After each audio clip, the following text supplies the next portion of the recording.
Selam arkadaşlar, ben Ayberk. Bugün Skywars oynayacağız. Bu sefer yanımda Enes yok. Hadi başlayalım. Evet, en sevdiğim maplerden biri. Bu mapte çok dikkatli olmamız lazım arkadaşlar.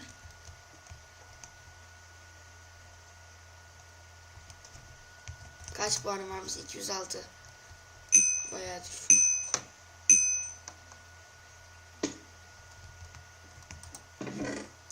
Oo, iyi.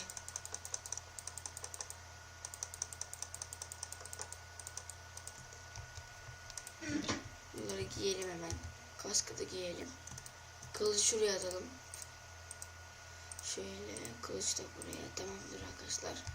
Ama karşıya geçmek için şey lazım. Tamam, böyle. Şunları da alalım.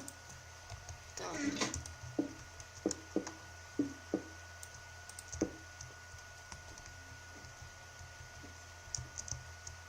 Orası karşıya gitmiş.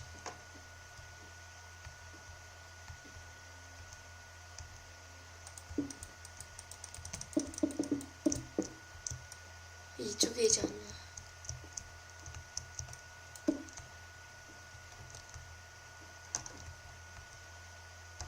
Adım indiriyor. Tamam. Adım birincisini aldık.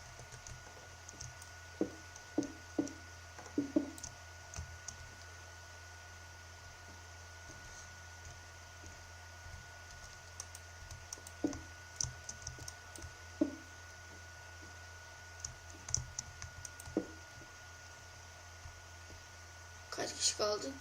Bayağı var daha. 3-5 kişi kaldık.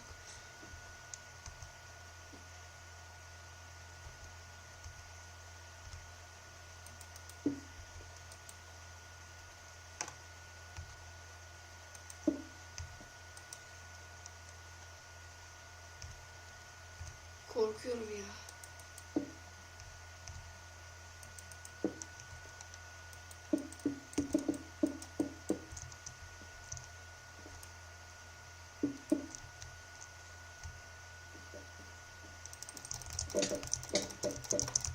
Bunu da aldık sanırım. Evet, aldık bunu da.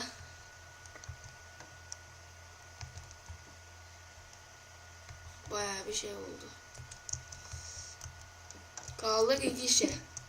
İnşallah bu videoyu çıkartabilirim. Evet, orada. Amcaya bak, hemen nasıl yol yapmış. Yuh amına.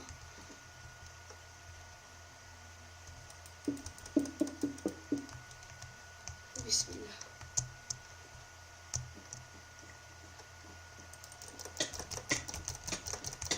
Evet, oyunu kazandım. Evet. Oyunu kazandık, Kobi96. Teşekkürler arkadaşlar. İyi günler. İzlediğiniz için teşekkür ederim. Abone olmayı unutmayın.